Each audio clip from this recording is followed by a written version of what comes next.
Good morning बच्चों। आज हम कक्षा 9th कृतिका पाठ 5 किस तरह आखिरकार में हिंदी में आया पाठ के प्रश्न उत्तर का अध्ययन करेंगे। चलिए पढ़ते हैं प्रश्न उत्तर। प्रश्न 1, वह ऐसी कौन सी बात रही होगी जिसने लेखक को दिल्ली जाने के लिए बाध्य कर दिया। उत्तर, लेखक के परिवार वालों ने उससे कोई ऐसी बात कह दी होगी कि उसका घर में रहना कठिन हो गया होगा। उस कड़वी बात ने लेखक के स्वाभिमान पर चोट की होगी। संभवतः लेखक उस समय तक कोई कार्य ना करता था। इस संबंध में ताना सुनकर लेखक 5-7 रुपये लेकर ही दिल्ली चला गया होगा। प्रश्न 2, लेखक को अंग्रेजी में कविता लिखने का अफसोस क्यों रहा होगा। उत्तर, लेखक की अभिव्यक्ति का माध्यम या तो अंग्रेजी थी या उर्दू। बाद में उसे यह बात समझ में आई कि उसे हिंदी कविता गंभीरता से लिखनी चाहिए। हिंदी से लेखक का रिश्ता लगभग छूट ही गया था। उसके लिए हिंदी भाषा और इसका शिल्प अजनबी था। इस कारण लेखक को अंग्रेजी में कविता लिखने का अफसोस रहा होगा।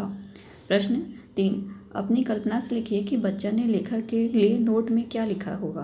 उत्तर, बच्चन ने लेखक के लिए नोट में मिलने और लेखक की रचनाओं के बारे में लिखा होगा।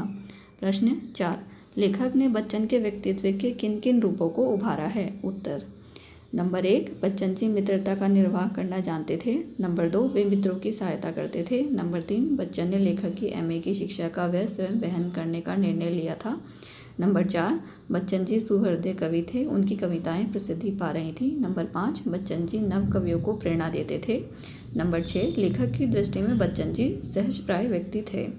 प्रश्न 5, बच्चन के अतिरिक्त लेखक को अन्य किन लोगों का तथा किस प्रकार का सहयोग मिला। उत्तर, नंबर 1, लेखक को सर्वप्रथम उकील आर्ट स्कूल में गुरुवर शारदा चरण जी का सहयोग मिला। उन्होंने लेखक को निःशुल्क प्रवेश दिया।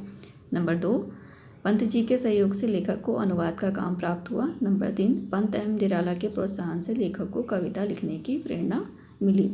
प्रश्न 6, लेखक के हिंदी लेखन में कदम रखने का क्रमानुसार वर्णन कीजिए। उत्तर, लेखक हरिवंश राय बच्चन जी के संपर्क में आकर हिंदी में कविता लिखने लगे थे। सन 1933 ईस्वी में उनकी कुछ रचनाएं प्रसिद्ध साहित्यिक पत्रिका सरस्वती और चांद में छप चुकी थी। फिर पंत और निराला ने लेखक को हिंदी लेखन की ओर खींचा। बच्चन जी के बताए अनुसार लेखक ने छंद की रचना की। फिर लेखक को बच्चन जी की कविता निशा निमंत्रण ने आकृष्ट किया। इस पर लेखक ने भी एक कविता लिखी। इस कविता पर पंत जी के कुछ संशोधन भी आए। यह कविता प्रकाशित नहीं हुई। लेखक की एक कविता सरस्वती में छपी। इस कविता ने निराला जी का ध्यान आकृष्ट किया।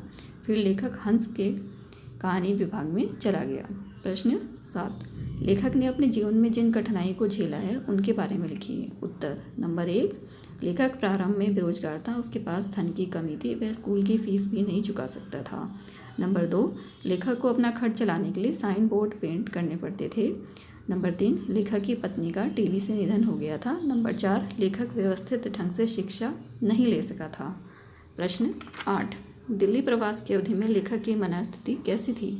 उत्तर, दिल्ली प्रवास की अवधि में लेखक का हृदय बहुत ही उद्विग्न रहता था। यद्यपि अपने को दृश्यों और चित्रों में खो देने की उसमें शक्ति थी, मगर अंदर से वह दुखी था। लेखक की पत्नी का देहांत क्षय रोग से हो चुका था।